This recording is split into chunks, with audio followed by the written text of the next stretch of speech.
Hi everybody, it's Kimberly here. Get out of the sunlight. Oh my gosh, I should have done this first. I was gonna give you some more information on my brush with the law, the post I did yesterday. I actually don't think that it was considered civil disobedience what I did. I just picketed a business, which I think civil disobedience is actually government, something that you do against the government, because I didn't really look that up, but I think that's what it is. I do have the right to assemble and free speech, so it's actually two things in the Constitution that guarantee that you get to picket, or, if you're dissatisfied with either the government or business, you have a right to do it. I think there's certain laws pertaining to each way that you do it or something like that. I don't really know. I know that you're really supposed to, not to make any contact with anybody, no violence, and it has to be peaceful, and it has to be, you really should be on a sidewalk or a neutral area, something like that. You can't be on their private property and if it's a business, and protest. So I really don't think it was considered civil disobedience. I don't think, unless somebody knows that, they can correct me. I don't know. And the judge, when he drove by, he actually made himself a witness to the case, and I told him that.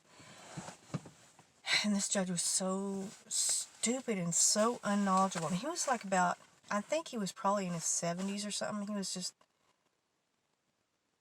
very, very old, and he was having mental difficulties, and it was all around town. Everybody knew about it. He'd been in the news. He'd done several things, handcuffed a guy in the courtroom and not let him speak for his own defense, and he did several things like that, that were illegal. He can't violate their civil rights in the courtroom. And when that cop stopped me,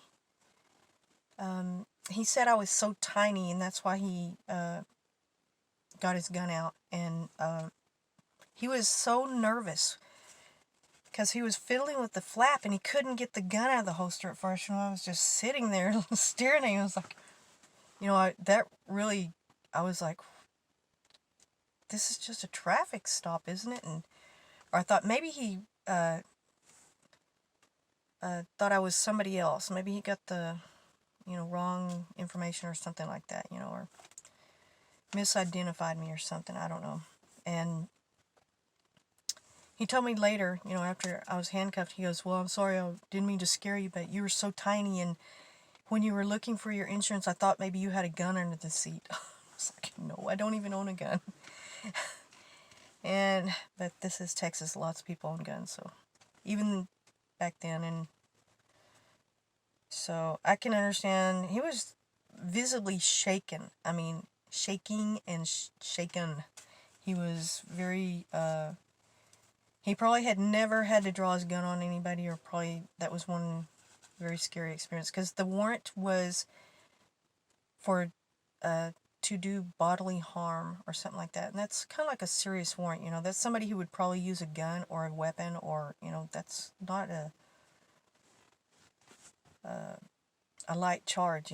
That's not like shoplifting or something. That's something that they really would have to protect themselves against, somebody who is dangerous. And I didn't know that warrant was out on me. The asswipe lawyer that I used didn't tell me anything about it. I remember I had gone to a lawyer for to fight that guy in court, and he acted weird. He took like $300 or $400 of my money, and he didn't really give me any defense. And I ended up, we tried to do it through mediation, and the business owner brought his secretary, and she was I can't even say what I want to say. She was like a psycho, and they had no control over that mediation. It was a joke, and it was just, she kept getting in front of me in my face while I was trying to work it out with that guy, and he didn't tell her to shut up or sit down, and I kept yelling at her, sit down, shut up, and I got very angry and upset, and finally I think, I was like, we can't get anything done. They're not going to do anything to fix the situation. They just kept wanting me to pay the full amount for that car, because they had bought it at auction, and he has to get his profit off of it, and I used it, for 2 months, but it was like, that's not, for the loan was for like, I think like 3 years or something. I don't remember. But, and he also, the cop did not read me my rights when he arrested me. And when I was down there at the police station and I was telling the other cop, I didn't get told what I was being arrested for, and also threw out that he didn't read me my rights. I got pulled off my job. I don't know why I'm here, and he didn't read me my rights. So, and he told me I was under arrest, but he didn't read me my rights. And I remember that other cop was talking to him, and I think he's like, like he's confused, like he couldn't remember if he did or not. And I think maybe he remembered that he didn't. Or I don't know if it was on video or not or what, but I don't think they used video back then, but if it was, I doubt that it was. I don't think that police department used video very often or too much back then. I don't think it was standard procedure. But, and I was in my uniform, my work uniform from the restaurant that I worked at. It was a national chain. I was standing there, in handcuffs, waiting to be booked, and there was all these other people that were under arrest. Like, there were some drunk people in there, some drunk guys in there, and that girl with no pants and just her underwear and a t-shirt. And there's probably about 20 or 30 people in there waiting to be booked. And then when we were leaving, we had to go back out through that. When they took the cuffs off me and he said he was going to take me back, they decided to let me go. And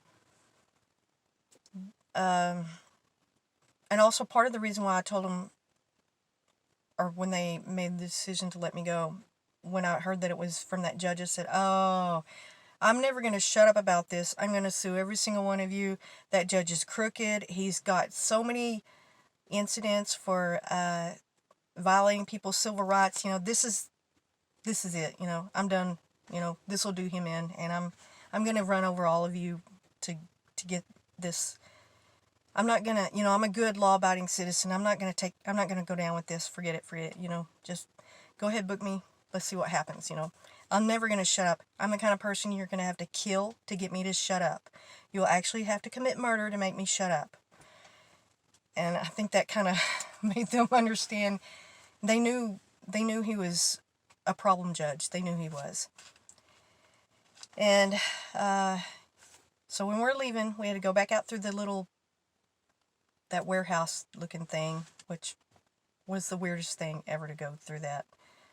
Because I'd never been arrested, didn't know what to expect. So when we went in there, it was all white. And the first thing I thought, is this some kind of weird thing that's going on? Because I didn't get my rights read to me. I didn't know why I was being arrested. And the cop kept telling me to shut up. So that was very scary right there. But when we're leaving, we got in the car and we left. Well, the cop forgot his gun. So we had to drive back so he could go get his gun out of the lockbox. And that was just funny, I thought, And to this day, I don't know if the warrant was dispositioned, inactive, or I don't know what the disposition of it is. It still scares me to this day. And I think I might have been stopped maybe 1 or 2 more times, a couple of times for like minor, like my tail light was out a few months ago, but the cop didn't even pull me over. We're at a light. He just pulled up next to me and told me, your tail light's out. He got my attention, and he didn't stop me. He was busy. He just went on his way, And so I don't know about that. And I thought, if I ever get money someday, if anything, I get a bundle of money or something, that's one thing I want to do, is go to a lawyer and get that resolved, because I don't want to get arrested for something stupid from there. This happens I mean, not all the time, but many times I've heard of people being arrested for a warrant that's 30, 20, 30 years old for something stupid, little and stupid, and they take them and they book them in the jail for it. And mine's not really so little. It's a actual felony charge, you know. It would be a felony charge, you know. And so that to me, every time I see cops, I get nervous, you know. I get scared and nervous, and it bothers me still to this day, you know. And the car, actually, when I was, the car that was messing up, it was starting to like blow out black smoke. I could barely drive it, but I drove it up to where I was going to pick it, but I didn't know, I wasn't sure if I wanted to give it back right then. I didn't know what to do. I didn't know what was going to happen because we hadn't done mediation or anything yet, I think. And so that's why I parked it a couple blocks away, and I think right after the mediation, I think I gave it back, or I don't know, I don't remember. I didn't want him to repossess it or take it because I think I didn't pay the payment for like a month. But then I think I just gave it back. I just gave up. And my car that I was driving when I was arrested, you know, pulled off my job, had 3 loads of pizzas in it. That car, thankfully, I pulled it onto a side street in front, parked in front of a house. I legally parked it. And the cop, I remember he was kind of agitated at me because I had pulled off it was a busy road that had 3 lanes going one way and then 3 lanes going the other way with a turning lane. So it was like a 7-lane road, very busy road. And I didn't want to stop. I don't stop on busy roads like that because I see wrecks all the time. And that city we have a huge record for having bad wrecks in that town. So I pulled off. I was afraid somebody would rear end us, and it was dark. It was at night. And he seemed kind of agitated. He goes, well, since you pulled your car over, I won't be able to tow it. You know, real, like a little indignant that I did that, you know.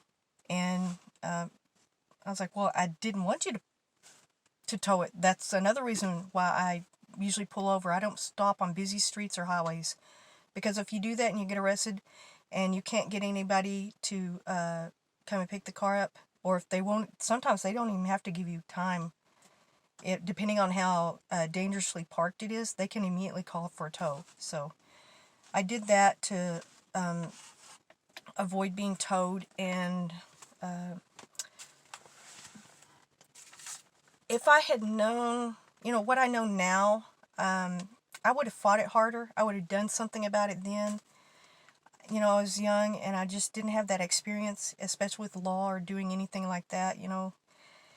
And you know, the first thing that went through my mind when that happened was, who's going to feed my dogs? That's what I thought. You know, not, oh no, I'm being arrested. I was like, oh, who's going to feed my dogs? That's the thing that went through my mind, you know. And that's just something I think, I don't know. I still have a fear of being rearrested or something like that. And I'm delivering, this is the same city that I deliver in now with the DoorDash job that I have, so it really gets on my nerves. I'm afraid something's gonna pop up one of these days, or it's gonna be reinstated accidentally, or I don't know. I mean, someday when I do get money, yes, I'm gonna get somebody to attend to that. And that lawyer, oh my God, he was just the most worthless, spineless piece of crap on this planet. I can't believe what he did to me. You know, the way he didn't tell me. He knew that the warrant was out, but he didn't tell me about it. And I'd like to tell him what happened to me. I never did, but I don't know if he's still alive. He was about 20 years, maybe about 15 or 20 years older than me, but it was just a stupid situation all the way around. Well, I just wanted to add a little more to it. Thank you all. Thank you for coming to my channel. Thank you, all my new subscribers. Thank you.